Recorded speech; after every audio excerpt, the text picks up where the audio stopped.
बैठकीच्या समोरच किचन होतं आणि ते दूध तापवायला ठेवलेलं होतं. आता बासुंदीची दूध तापल्यावरच सगळे उपचार त्या दुधावर केले जातात. दूध तापायला सुरुवात झाली. नेमकी त्या कालावधीत तिला सर्दी झालेली होती. आता स्वयंपाकाचा नियम असा आहे, ज्याला फुल सर्दी झाली त्यानं स्वयंपाकगृहात जाऊ नये. ते दूध तापलं.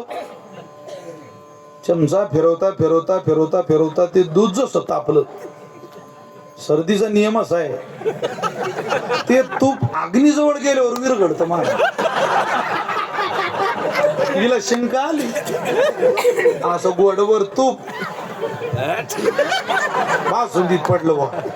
ते म्हणे एवढं दूध गावातून जमा केलं, एवढं तूप, आता नाही काढायची मी तूप. तिने घेतला चमचा फिरून आणि ते जावयानं पाहिलं.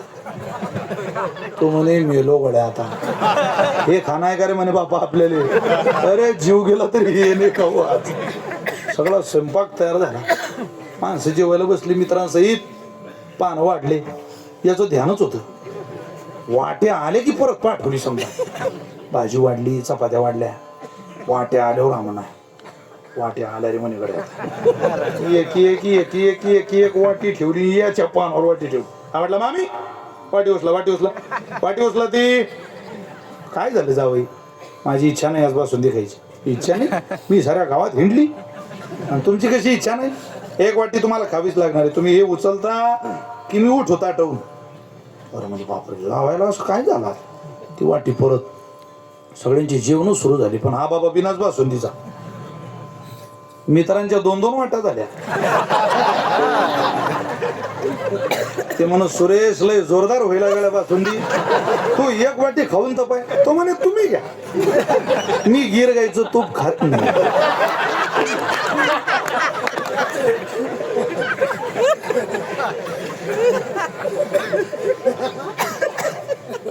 साला म्हणे मी होणार एखादी वाटी, सासरा नाही मी होणार नाही. त्या सासरवाडीत एक चेष्टेचं नातं असतं.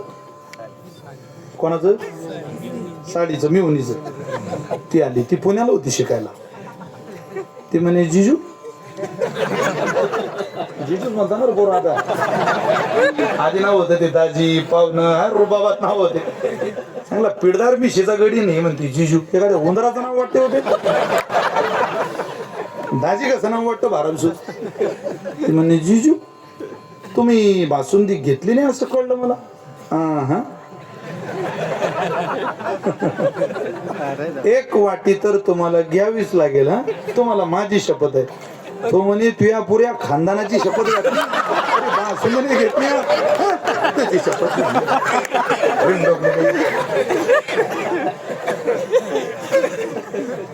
प्रल्हाद भाई उदाहरण आणखी पुढे वाढवायचे, मला आता स्वारस्य नाही. पण तो भाव फार गोड सांगायचे.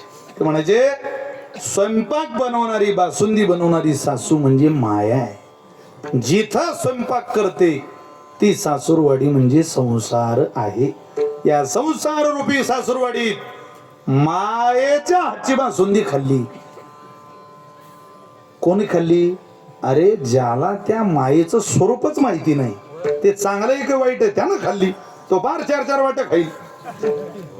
पण तुकोबारायसारखा एखादा विरळा महात्मा असतो, ज्याला त्या बासुंदीचं खरं रूप कळतं. आगोन भरले धू तुझ्या ढोंगा तोंडावरी थो. तुकोबारांचं प्रमाण आहे महाराज. तुकोबारांची फुगडी नावाचं प्रकरण आहे. थो आहे महाराज म्हटले, आम्ही नाही खाणार ते. एवढं घाण खायला आमचं रक्त तसं नाही. आम्ही पवित्र रक्ताची माणसं आहे. आमची आहार शुद्धी, आमची पितृशुद्धी, मातृशुद्धी, वंशशुद्धी आहे. 4 प्रकारचे शुद्ध आमच्या मागं धावत येत आहे. आमच्या पूर्वजांनी शुद्ध बीज पेरलंय. आम्ही असं चुकीचं खाऊ शकत नाही. आम्ही हे सगळं सोडून देऊ आणि हे सोडल्यानंतर चांगलं खाऊ. कोणतं आहे ते तुम्ही खालते? महाराज म्हटले ते खाल्ल्यावर परत भूकच लागत नाही. शेष घेई न उचिष्ट दाय धनीवरी